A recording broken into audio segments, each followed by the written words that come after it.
పీకే వీడు మురికి పబ్లిసిటీ అనమాట. అదేంటంటే విజయవాడ వరదలు వచ్చినప్పుడు వీడికి బాధ్యత ఉండి, సంబంధించిన మంత్రి అయి ఉండి బాధ్యత ఉండి కూడా అటువైపు తొంగి చూడలేదు.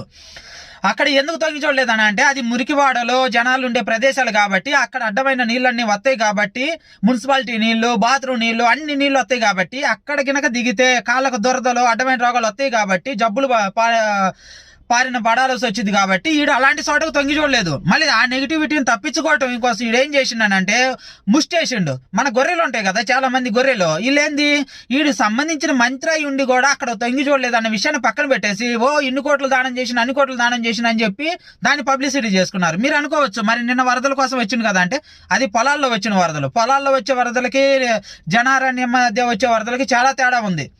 జనాల మధ్య వచ్చే వరదలకి పొలాల్లో వచ్చే వరదలు ఏంది, నదుల నీళ్లు, కాలువ నీళ్లు అవత్తాయి, వాటికి అంత ఎఫెక్ట్ ఏమి ఉండదు. అందువల్ల అలాంటి సాటో పోయిండు మురికి పబ్లిసిటీ చేసుకోవడం కోసం. ఈడి తెలివితేటలు.